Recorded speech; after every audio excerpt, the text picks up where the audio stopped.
자, 오늘 말씀입니다. 오늘 말씀은 로마서 강의를 준비하려고 하다가요. 제가 이번 주에 너무나 안타까운 기사들을 좀 봤습니다. 안타깝기보다는 뭐라고 할까요? 경각심이 드는 그런 그 뉴스를 제가 봤습니다. 그래서 오늘 이제 그 며칠 전에 이걸 꼭 한번 해야 되겠다 싶었습니다. 그리고 어쨌든 서두가 길지 않겠습니다. 오늘 갈 게 많으니까 죄송합니다. 바로 나가겠습니다. 자, 마지막 외침. 이 책들 우리 지금 예배 드리시는 분들은 다 보셨죠? 여러분 이 책이 예언서였습니다. 감히 그렇게 말씀드려 죄송한데요. 성경을 이 시대에 맞게 정말 이렇게 이 시대 성경에 있던 그 예언들이 지금 이 시대에 성취된다는 것을 다시 예언하는, 요한계시록에 보면 다시 예언하라는 내용이 나오죠. 예, 그것을 정말 이 시대에 다시 예언하고 있는 것 같은 너무나 놀라운, 정말 이 책의 지필에 성령님께서 함께 하시다라는 것이 증명되는 것들이 요번 주에 그리고 최근 들어서 계속해서 이렇게 입증되고 있다. 오늘 그것을 여러분들에게 보여드리고 싶습니다. 그리고 이것을, 이 마지막 외침이 예언서였다는 것을 보여드리려는 이유는요, 책 팔아먹으려고 하는 거 아니고요. 책 안 사도 됩니다. 여러분, 돈 없으시면요, 그 2,000원인가 그거, 그 전자책도 나와 있거든요. 그거 사서 보시면 됩니다. 그거 사서. 10,000원짜리 부담 없이. 책 팔려고 그따위로, 정말 많은 사람들이, 제가 회복교회 그 광고를 올리니까 책 팔아먹으려고 그런다고 저한테 그런 항의성 메일을 보내고 했는데요. 여러분 저 그렇게 쓰레기 아닙니다. 돈에 미쳐서 환장했으면요. 회복교회 진작에 빌딩 세웠습니다. 빌딩, 한 1억 갖고 빌딩은 못 세우겠죠. 어쨌든, 돈에 환장한 건 아닙니다. 그리고 이 마지막 외침이 예언서였다는 것을 여러분께 말씀드리려고 하는 이유는요. 어떤 명예를 얻고자 함도 아닙니다. 책을 팔려함도 아니고요. 명예를 얻고자 함도 아니고요. 내가 뭐 이렇게 뭐 했어. 이런 걸 하는 것도 아니고요. 제가 끝에 이 마지막 외침이 예언서였다는 것을 여러분께 말씀드린 이유가 끝에 마무리 멘트로 나옵니다. 그걸 들으시면 여러분들이 이해가 될 겁니다. 오해가 아니고 이해가 될 겁니다. 그리고 왜 제가 지금 이 귀한 시간에 마지막 외침이 예언서였다는 설교를 할 수밖에 없는지에 대한 것도 여러분들이 이해하시고,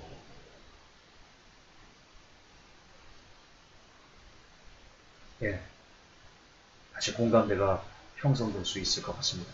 제가 마지막 부분에 보여드리고요. 시작하겠습니다.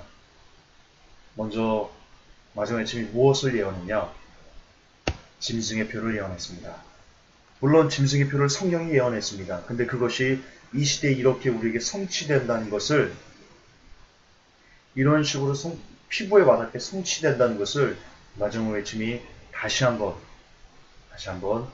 예언을 해줬습니다. 다시 예언한 겁니다.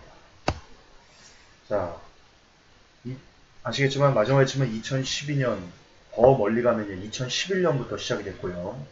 지금 횟수로는 3년째 되고 있습니다. 이 책에 있는 내용을 보면 이 마지막 외침, 이 베리칩, 그러니까 마지막 외침에서 이 베리칩 분야에서 삼성전자가 차지하는 그 비중이 굉장히 크다. 박성훈 이 삼성전자 상무는 미래는 베리칩 사회가 될 것이다라고 말했다라고 2012년 10월에 이미 마지막 외침에서 얘기를 했습니다.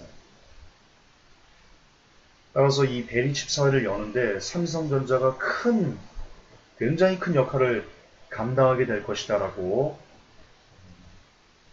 그렇게 예견했습니다. 첫 번째 기억하시고요. 두 번째는요. 이 베리칩이 어떻게 될 것이냐. 이 신체 인식 휴대폰 결제라는 세상. 다시 말해서 우리가 쓰는 이 스마트폰, 이 휴대폰이 베리칩으로 넘어가는 징검다리가 될 것이다 라고 예견을 했고요. 모바일 결제 가능 시대가 앞으로는 모바일 결제 모든 그 카드 없어지고 현금 없어지고 오직 모바일로 결제하는 그런 시대가 열릴 것이다 라고 예견을 했고요. 또한 스마트폰 생체 인식 기능이 이 스마트워치 여러분 손목으로 가는 거 있죠? 그걸로 이동할 것이다 라고 예언을 했습니다. 예견을 했습니다. 정확한 것은 저희가 예견했다기보다는 어떤 그 나와 있는 기사들의 중요한 앞으로 이렇게 될 것 같다는 것을 제가 취합해서 여러분께 보고해 드린 거죠. 어쨌든. 자, 그런데 지금 이 베리칩 관련된 예견들이 2012년, 2011년, 그리고 이르면 2013 작년에 했던 그 예언들이요. 정확히 말하면 예견이라 하는 게 옳겠습니다. 예견들이요. 지금 올해 들어와서 더욱더 여러분 그것이 현실로 증명되고 있다는 겁니다. 보여드리겠습니다. 여러분,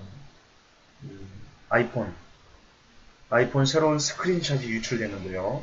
여기 보면 헬스북 보입니까? 헬스북. 이런 식으로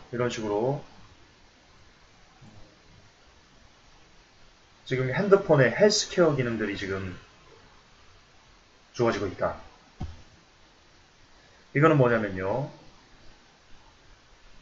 서울신문에서 보도한 건데 이 갤럭시 S5 이제 출시되는 거죠. 홍채 인식 기술이 탑재될 가능성이 있다. 여기는 지금 없다고 봤는데요. 나왔습니다. 서울신문에서 지금 이거는 없다라고 뭐 이렇게 한간의 소문이. 근데 이게 그 거짓 기사였습니다. 홍채 인식 기술이 탑재돼서 출시가 됐습니다. 자, 또 역시 삼성전자에서 만든 갤럭시 S5예요. 가장 짐승의 표를 닮은 결제가 됐습니다. 문지르면 결제가 끝난다. 이거는 이렇게 얘기합니다. 다른 지문인식 스마트폰들에는 아직 없는 기능입니다. 문지르면 결제가 끝난다.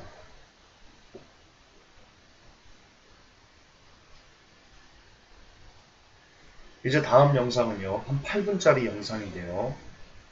이 삼성전자가 짐승의 사회를 만들기 위해서 정부와 어떻게 손을 잡고 오래전부터 준비했는지를 결정적으로 알 수 있는 그런 단초를 제공해 줄 것 같습니다. 함께 보시고 경각심을 가졌으면 좋겠습니다.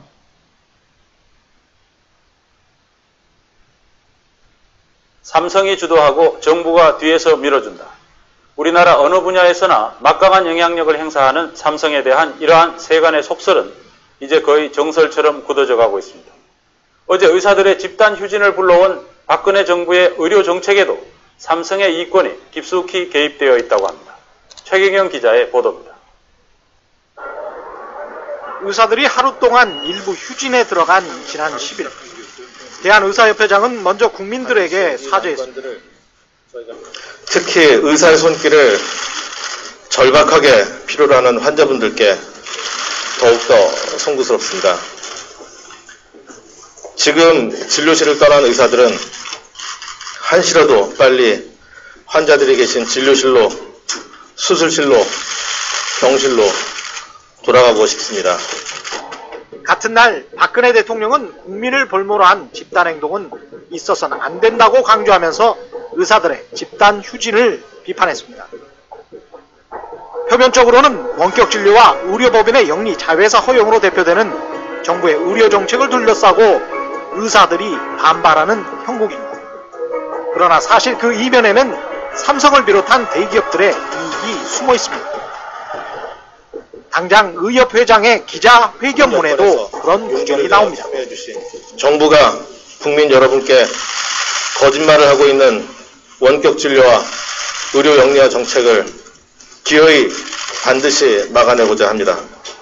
환자를 위한 진료를 투자자를 위한 진료, 돈벌이를 위한 진료로 바꾸겠다고 하는 정부의 의료 영리화 정책 역시 마찬가지입니다. 매우 위험한 제도입니다. 의사들은 왜 정부의 정책을 위험한 제도라고 말하는 것일까요? 의사들은 정부 정책대로 가면 일반 국민의 의료 비용이 치솟을 수 있다고 말합니다. 특히 정부의 의료 정책으로 국내 최대 기업 삼성그룹이 가장 큰 혜택을 볼 것이라는 것은 업계에서는 이미 공공연한 비밀입니다. 사실은 원격 의료뿐만 아니라 정부가 발표한 투자 활성화 대책, 즉 영리 자회사 허용의 최대 수혜자도 결국은 삼성이라고밖에 볼 수가 없습니다. 인천 송도 삼성이 지난해 세운 삼성 바이오로직스 공장이 있습니다. 바로 옆에는 두 번째 공장이 들어서고 있습니다. 내년에 이 공장까지 완공되면 단일 플랜트로는 세계 최대 규모의 바이오 의약품 생산 능력을 갖추게 됩니다. 대주주는 삼성전자와 에버랜드, 같은 공장 부지를 쓰며 바이오 의약품을 개발하는 삼성 바이오에피스는 삼성 바이오로직스가 88% 지분을 가지고 있습니다.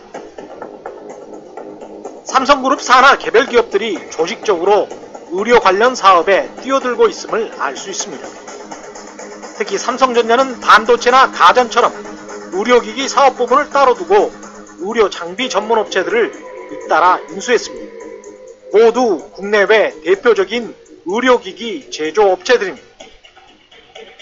우리 가족 평생건강 주치의란 문구 아래 국내 최초의 사이버 평생건강관리 서비스를 도입했다는 365 홈케어도 삼성 SDS와 S1 등 삼성 계열사들이 대주주입니다. 삼성 SDS는 또 의료 관련 전산 시스템 구축 사업에 나섰고 S1은 유헬스케어 사업 등을 벌였습니다. 삼성영리는 맞춤형 항암제 개발 사업, 삼성테크웨이는 정밀 의료기기와 진단 시약 사업에 진출했습니다. 국내 최대 민간병원인 삼성병원이나 최대 민영보험사인 삼성생명을 비롯해 사실상 삼성의 지주회사격인 에버랜드, 그리고 삼성의 대표주자인 삼성전자에 이르기까지 삼성그룹의 주요 회사들이 모두 의료 관련 사업에 직접적으로 연관되어 있는 것입니다. 박근혜 정부의 의료 정책에 많은 이권이 걸려있는 삼성이지만 지금은 최대한 말을 아끼고 있습니다. 그룹 홍보실에서도 삼성전자 홍보실에서도 삼성의 의료 분야가 부각되는 걸 꺼려하는 눈치입니다. 엑스레이, 그 다음 CT, 이렇게 또 포토블 그러니까 했고, 몇 가지, 판매하는 거 외에는 없어요.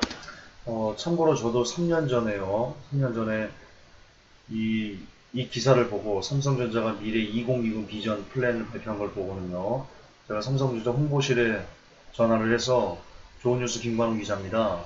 이런 뉴스를 봤는데, 이거 어떻게 된 겁니까? 라고 제가 문의했던 적이 있습니다. 그때도 똑같이 이렇게 오보다 우리는 그런 적이 없다라고 담당 팀장이 그때 이름이 여자였습니다. 김수진 씨였습니다. 근데 지금 3년 지난 지금도 똑같이 이렇게 거짓말을 하고 있습니다. 그러나 삼성이 의료산업에 끊임없이 눈독을 들여왔다는 것은 쉽게 확인할 수 있습니다. 삼성생명은 이미 지난 2005년 민간 의료보험이 공적 의료보험을 대체하는 단계를 최고 수준의 의료보험 발전 단계라고 제시해 국가 의료보험 체계를 부정하고 무너뜨리려 한다는 의심을 샀습니다. 삼성그룹 회장에 대해서만 특별 사면을 단행합니다. 이명박 전 대통령의 특별 사면으로 풀려난 이건희 회장은 2010년범 삼성의 미래 먹거리로 5대 신수종 사업을 제시하며 그 가운데 바이오제약과 의료기기 등을 포함시켰습니다. 같은 해 삼성경제연구소는 정부의 용역을 받아 의료산업 선진화 방안을 작성했는데 핵심 육성 분야로 의료기기와 원격 의료 등을 제시했습니다. 비슷한 시기 이명박 정부는 의사와 환자 간 원격 진료 허용안을 국회에 제출하려 했지만 무산됐습니다.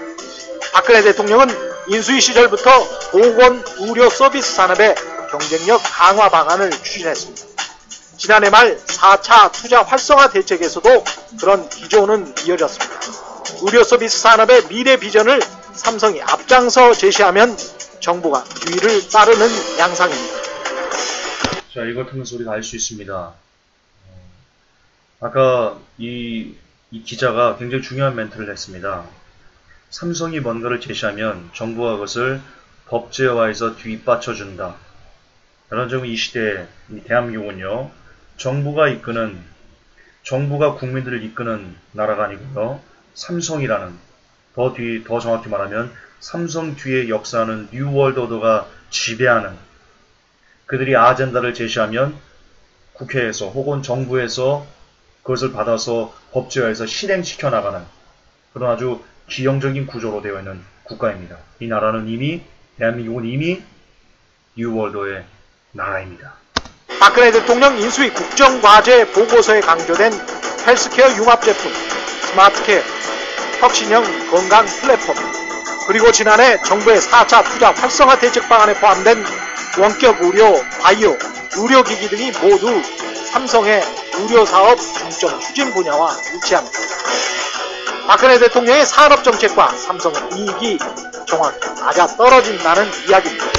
참고로 지금 정부가 하는 스마트케어, 혁신형 건강 플랫폼, 원격 의료, 바이오, 의료기, 영리자유사, 헬스케어, 이것이 창조경제라는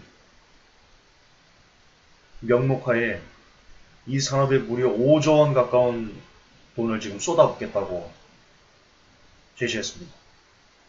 지금 정부는 돈이 없어서 아시겠지만 교통경찰들 몰래 숨게 해가지고 국민들의 코주머니 같은 코 묻은 돈 1만원, 2만원 그거까지 쥐어짜가지고 세수 확보를 위해서 이렇게 무진장 애를 쓰면서 이렇게 짐승의 사회가 되는, 짐승의 사회를 여는, 베리집 사회를 여는 곳에는 막대한 재원을 투자하는,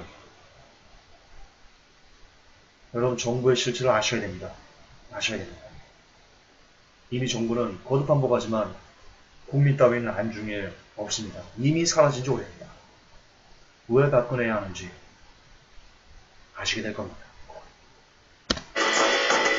삼성전자는 지난해 투자자 등을 모아놓고 의료 등 신사업을 통해 2020년까지 400여조 원의 매출을 목표로 한다고 말했습니다. 지난해 삼성전자 매출 220여조 원의 거의 2배 규모입니다. We are trying to expand our business from including the infotainment system to life care business portfolio, covering the healthcare and convenience, environment, etc. So we set up the goal. We should have some numbers. That's quite obvious. So 2020, our target revenue is we created $400 billion. 박근혜 대통령은 정부의 의료 정책이 일자리 창출과 서비스 산업 육성을 위한 것이라고 강조합니다. 하지만 이를 통해 국민들의 보편적인 의료 복지가 어느 정도 보장될지는 불확실한 반면 삼성 등 대기업이 큰 혜택을 볼 것이라는 점은 분명해 보입니다. 그리고 이들이 누릴 이익은 결국 국민들의 호주머니에서 나올 수밖에 없다는 것도 분명합니다. 뉴스타파 최경련입니다. 자, 잘 보셨고요. 여기서 잠깐 제가 하나를 언급해드리고 넘어가겠습니다. 여러분 지금 현재 대한민국의 시가총액, 그러니까 대한민국의 경제는 삼성과 현대 두 기업이 좌지우지하고 있습니다. 특히 그 중에 삼성은 독보적입니다. 삼성의 그 독보적인 수익, 특히 삼성전자가 역시 거의 절대 다수를 차지하고 있습니다. 근데 삼성전자의 먹거리 핵심이 바로 이 스마트폰, 모바일입니다. 근데 아시겠지만 모바일 시장은요, 이미 글로벌적으로 포화 상태에 이르렀습니다. 따라서 삼성은 이 스마트폰과 모바일만 갖고는 이제 더 이상 살 수가 없습니다. 삼성은 반드시 살아남으려면 무언가 또 다른 먹거리를 창출해야 되는데요. 그게 바로 이 하드웨어적인 이 스마트폰 기기를 이용한 뭔가 새로운 신성장 동력을 찾아내야 되는데 그것이 바로 원격 의료입니다. 그리고 그게 대리칩인 겁니다. 따라서 삼성은 무슨 일이 있어도 삼성이 존재하려면, 아니 대한민국 경제가 존재하려면 이들 입장에서는요, 삼성이 반드시 원격 의료 그리고 그 중에 독보적으로 이 스마트폰을 통한 원격 진료 같은 것을 실시해야 되고 나아가서 대리칩으로 이어져야만 삼성은 존재할 수 있습니다. 한국경제는 존재할 수 있다는 뜻입니다.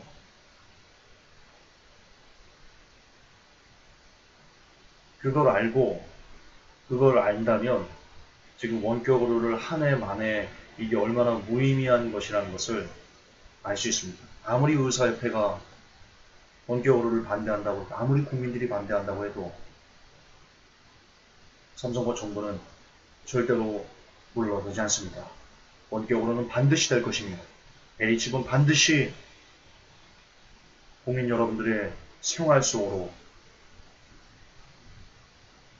쳐들어 올 것입니다. 반드시입니다. 또 한 번 다시 예언하겠습니다. 대리칩은 곧 국민 여러분들의 몸속으로 들어올 것입니다. 자, 다음이요. 마지막 외침이 무엇을 예견했냐? 후쿠시마의 끝을 예언했습니다. 여러분, 지금이야 후쿠시마에 대해서 많이들 성토하면서 했지요. 2년 전만 해도요, 후쿠시마에 대해서 특별하게 이렇게 얘기한 거 없습니다. 오히려 막으려고 했고요. 그런데 2년 전에 우리는 이렇게 예언을 했었습니다. 일본 3년 후에 지옥을 맛볼 수 있다. 이것도 역시 다 그 당시 잠깐 이슈가 됐다가 그리고 사장됐던 기사들을 제가 기록으로 남겨놔서 기사로 써놔서 갖고 있던 겁니다. 원자력 규제위원장 다나카 수미시 씨가 얘기한 겁니다. 그리고 이것은 독일의 무슨 연구소 제가 까먹었네요. 예, 후쿠시마 방사성 물질의 태평양 확산 시뮬레이션을 이때 우리가 얘기해서 2001년, 2002년도에 이미 얘기했죠. 6년 안에 태평양이 모두 다 오염된다. 이것도 우리가 했었습니다. 일본 4호기가 터지면 한국과 중국까지 헬게이트가 열립니다. 그리고 일본의 양심 있는 독립언론이 얘기했던 인류가 경험한 적 없는 해양오염이 시작되고 있다. 자, 여러분 이 기사들을 어떤 메이저 언론에서 본 적이 있습니까? 한 번도 없습니다. 한 번도 보도한 적 없습니다. 그리고 2013년 10월에 이미 일본 생선 방사능 측정 영상을 보니까 1년 허용치를 이미 육박했다는 것. 그래서 우리는 죽음을 우리가 준비해야 되는 과학적인 이유에 대해서 얘기를 했고요. 그리고 일본이 죽어가고 있다. 여러분, 일본이 죽어가고 있다. 우리가 지난주 마정외침 25호에서 일본 사람들이 실질적으로 인구가 방사능으로 인해서 죽어가고 그리고 파괴돼가는 것, 암 발생률이 굉장히 높아져가는 것, 그런 걸 통해서 우리가 확인할 수 있었습니다. 이미 1년 전에 그것을 여러분들에게 알려드렸습니다. 그리고 이제 메이저 언론에서 그것을 보도하기 시작했습니다.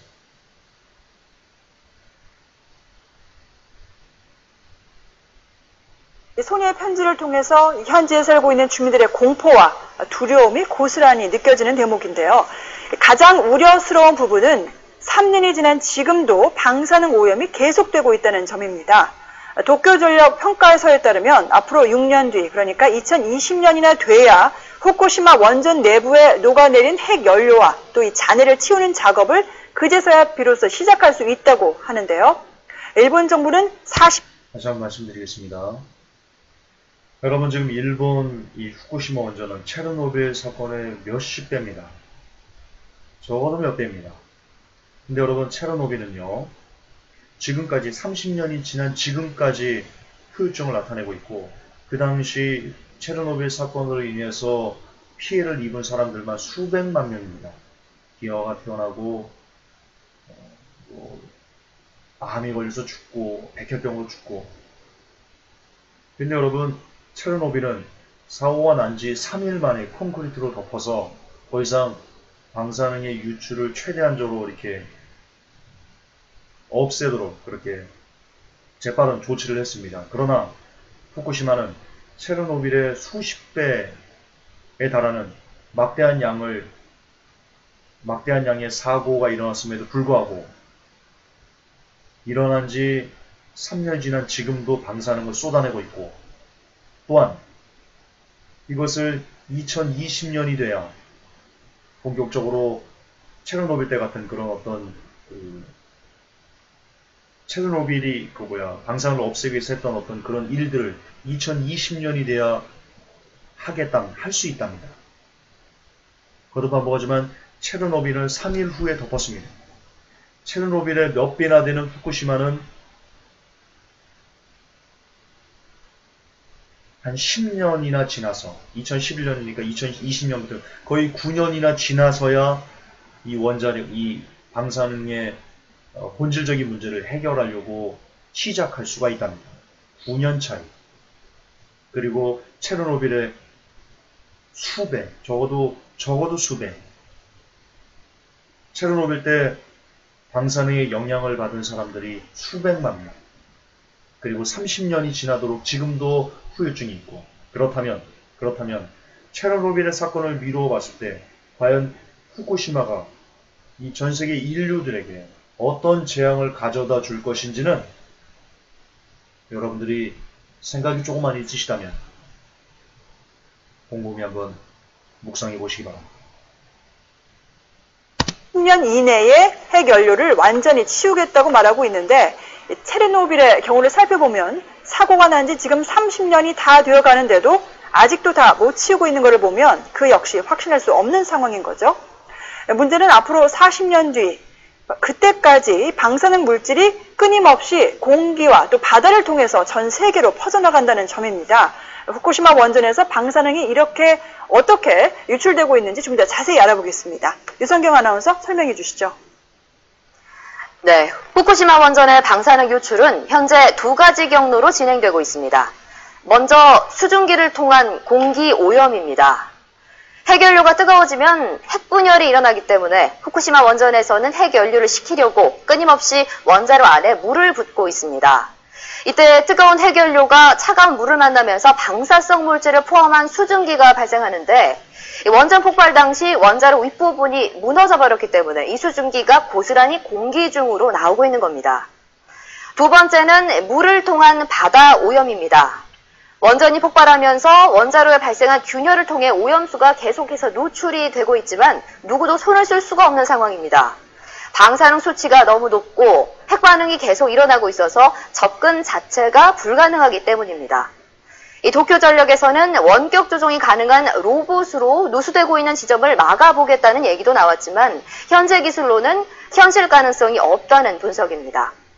이 전문가들은 일본 정부가 핵연료를 완전히 제거하겠다고 약속한 기한인 향후 40년 동안 수증기를 통한 공기 오염과 물을 통한 바다 오염, 이 두 가지 오염이 계속해서 진행될 수밖에 없다고 보고 있습니다. 그렇습니까? 세상은 이미 종말로 치닫고 있는 게 아니고 세상은 이미 종말을 맞닥뜨린 겁니다. 단지 성령님께서 그것을 아직 막고 계시는 것 뿐이지요.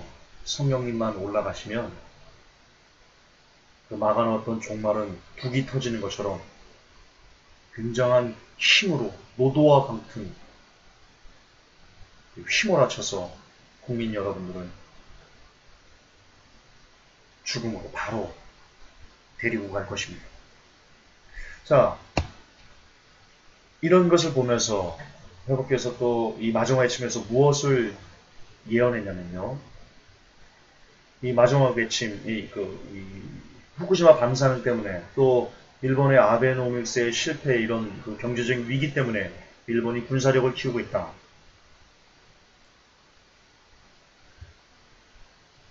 예, 이렇게 우리가 1년 전에 이미 얘기를 해놨습니다.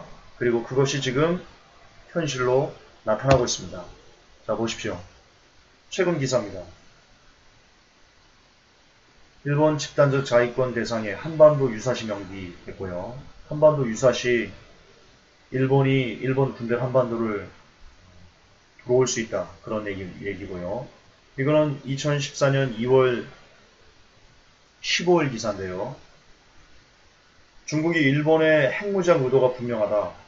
연간 2,000개 핵탄두 생산 능력이 있다. 그렇게 얘기하고 있습니다. 그리고 실질적으로 미국도요. 미국 지들이 용인하는 거지만 정반합에 의해 가지고 미국도 역시 우려를 표했습니다. 이런 식으로 일본이 한국을 침략할 것, 그것이 그 가능성이 마지막쯤에서 예언되었었고, 그리고 그것이 지금 뚜렷하게 증거들로 성취된 것을 여러분들이 보고 계십니다. 또 뭘 우리가 얘기를 했었냐면요. 치명적인 바이러스가 나타나서 사람들을 죽음으로 몰 것이다. 영화 컨테이전 혹은 영화 감기와 같은 그런 것들은 뉴월드가 인류를 말살하기 위한 어떤 정책 중에 하나이기 때문에 일어날 것이다. 그것을 우리가 예언을 했었죠. 2012년도 기사입니다. 이게 영국 전문가 5년 내 치명적인 재앙 아마게돈 바이러스 발생을 예언했다. 이 기사가 제가 눈에 띄어서 제가 스크래프고 그리고 마지막에 칠 때 제가 기록을 남겨놨는데요. 지금 현재 이것이 현실로요 나타나려고 하고 있습니다. 기사를 보십시오. 2014년 2월 4일자 기사입니다. AI 인체 감염 없다더니 국내도 AI 인체 감염 증상이 나타나고 있고요. 그리고 더 중요한 것은 어제인가 그제 있었던 기사입니다. 꼭 보셔야 됩니다.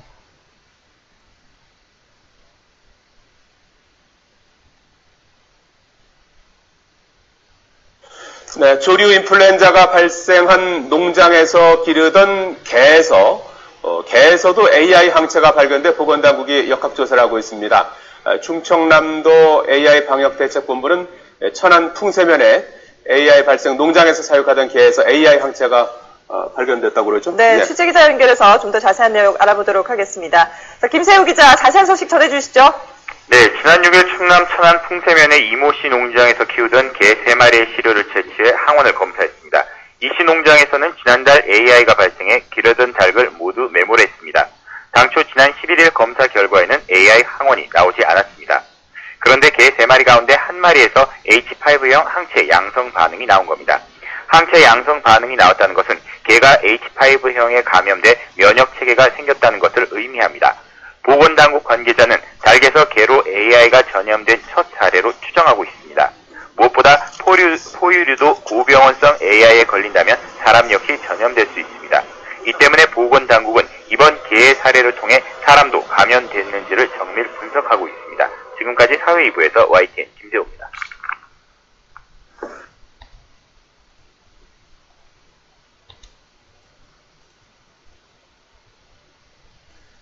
또 왜 이러니. 자, 보셨듯이요.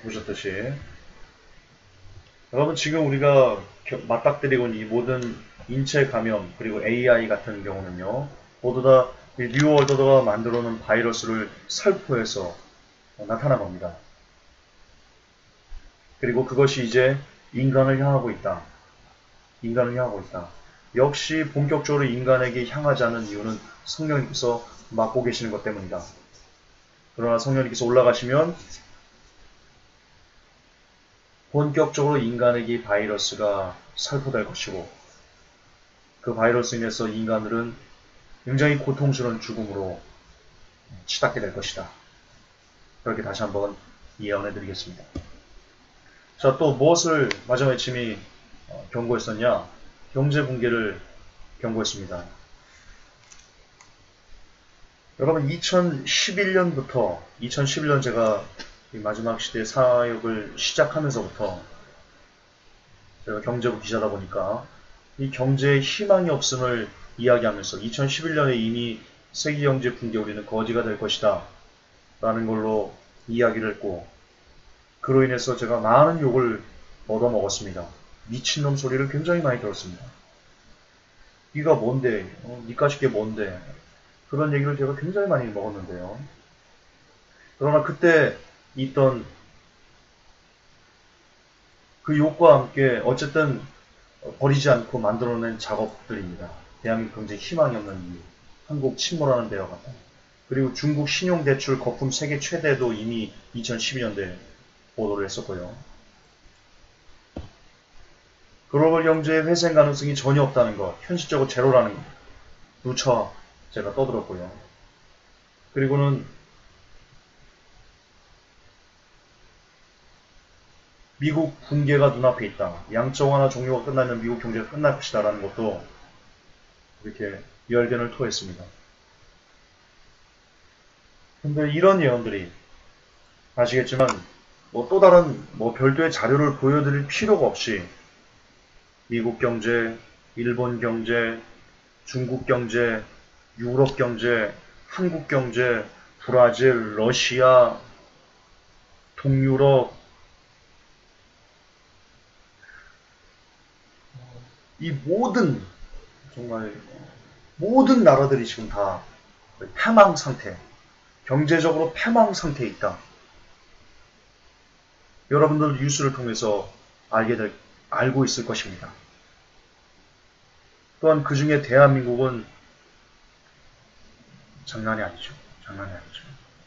경제 외환 어떤 외적인 경제 위기가 닥치면 가장 먼저 박살날 나라는 바로 대한민국입니다.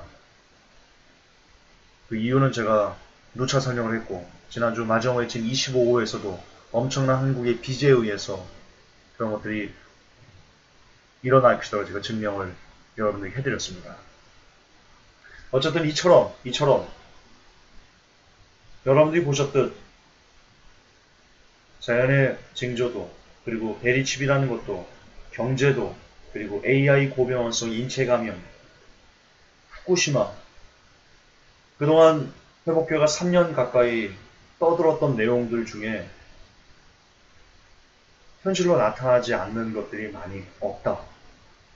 거의 확률로 따지면 거의 90%가 다 지금 여러분들이 직접 뉴스를 통해서 기사를 통해서 그리고 사회 현상들을 통해서 보고 있다.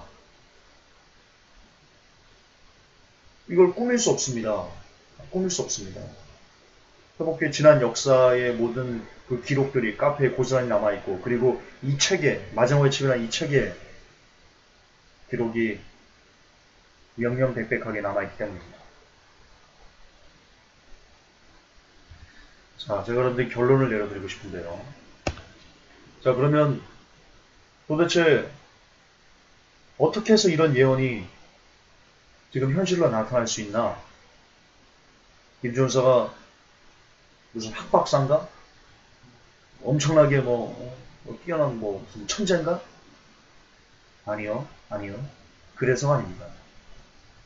예언이 적중한 이유는 바로 성경에서 그렇다고 하는 것을 성경에서 있는 내용을 그대로 제가 다시 예언했기 때문입니다. 원 예언의 본질은 성경인데 그 성경을 이 시대의 문화와 시대가 어떻게 적용되는지를 다시 성경을 근거로 예언했기 때문에 예언이 적중했던 겁니다. 고로 예언이 적중한 모든 이유와 원인과 결말과 알파와 오메가는 바로 성경에 있습니다. 성경 때문입니다. 그렇습니다. 마지막에 침이 비단 제법 정확한 예언을 할 수 있었던 하나의 이유는 말에 있지도 않고 지식에 있지도 않고 경험에 있지도 않고 오직 성경이 있었던 겁니다. 즉 성령님께서 알려주신 겁니다. 그것을 그냥 받아 적은 것 그 이상도 그 이하도 합니다. 자, 그러면 이제 문제가 생깁니다. 성경의 근거에서 2년 전, 1년 전에 했던 내용들이 3년 전에 했던 그 예언들이 지금 이 시대에 현실로 나타난다는 것은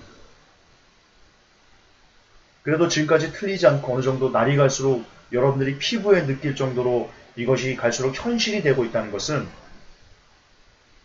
여러분들은 좀 소름 끼치게 느껴야 됩니다. 왜냐하면 다른 예언도 성경을 근거로 마지막과 외침에 썼던 다른 예언이 있습니다. 정말 중심되는 예언이 있습니다.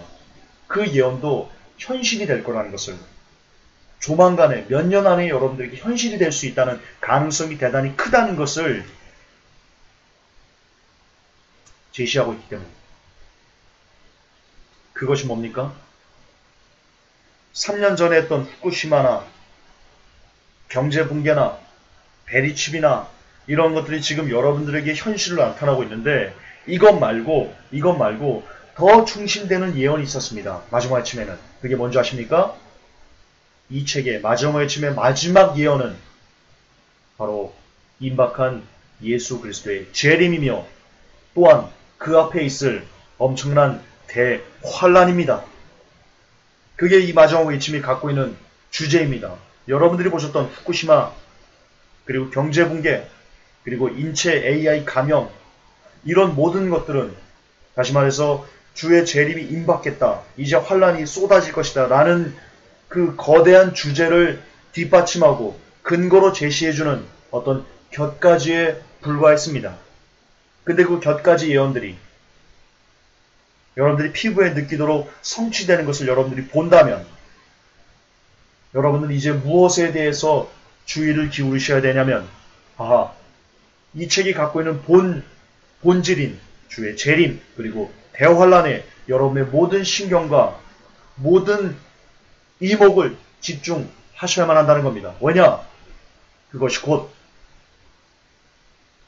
앞전에 성취된 것과 똑같이 여러분들 삶에 그대로 성취될 것이기 때문입니다. 왜요? 성경이 그렇게 말하고 있기 때문입니다. 회복교회 성도 여러분,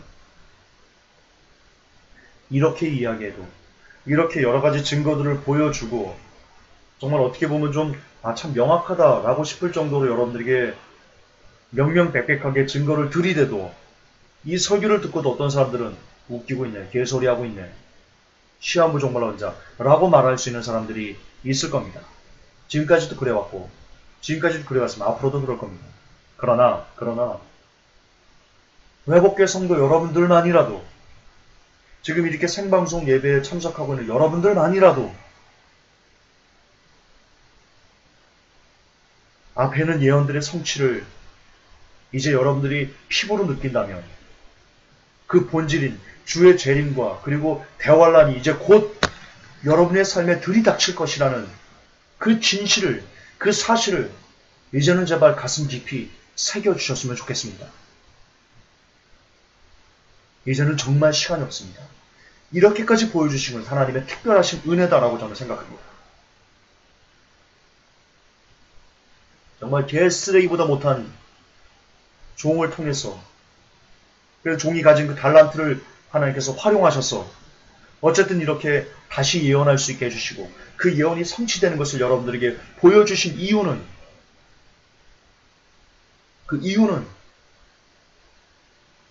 회복교를 칭송하라는 것도 아니요, 김관전설을 떠받들라는 것도 아니요, 이 교회로 몰려오더라는 이유도 아니요, 오직 하나 이유는 이 사실을 알고 이제는 제발 마음속에 여러분 중심에 어떤 것보다 주의 재림이 임박했다는 걸 가슴에 정말 새겨놓고 스티그마로 각인시켜놓고 여러분의 모든 삶의 중심을 다시 오실 예수님만 소망해라. 예, 주께서 그렇게 여러분들을 살리시고 싶어 하시는 애절한 마지막 외침일 것입니다. 주님께서 주신 마지막 외침, 제발 버리지 마시고 이미 마지막 외침 책을 갖고 계신 분들은 읽고 또 읽고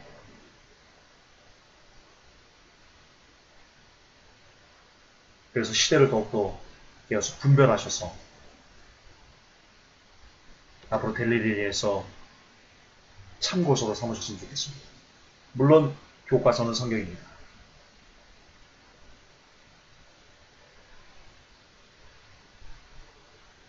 이 설교는 모든 사람들에게 주의 재림이 임박하시다는, 그리고 이제 곧 대환란이 여러분의 삶에 들이닥칠 것이라는 그 사실이 정말 심장에까지 여러분 세포와 골수 속에 뼛속에, 피 속에 각인되기를. 그래서 여러분의 모든 중심이 오직 다시 오실 예수님만 기다리면서 그 주님을 맞이하기 위해서 오늘도 기도와 말씀으로, 기도와 말씀에 매진하는 삶을 살아가실 수 있는 복된 여러분 되시기를 우리 주 예수 그리스도 이름으로 부탁하며 그리고 축복합니다. 하나님, 우리에게 증거를 보여주시니 감사합니다. 주님께서 다시 오셨다는 그 발자국 소리가 너무나 뚜렷하고 명확하다는 그 누구도 부인할 수 없는 증거를 우리에게 보여주시니 감사합니다. 이 큰 은혜를 우리에게 허락해 주셔서 감사합니다.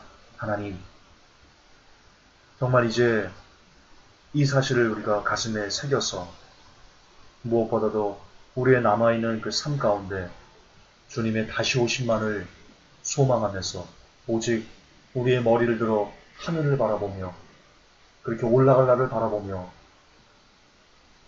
이 땅에 미련 두지 말고 집착과 욕심 두지 말고 오직 하늘 소망만 갖고 남은 때를 살아가는 복된 우리 회복교회 성도님들 그리고 종이 되게 주옵소서. 예수님의 이름으로 기도하옵나이다. 아멘.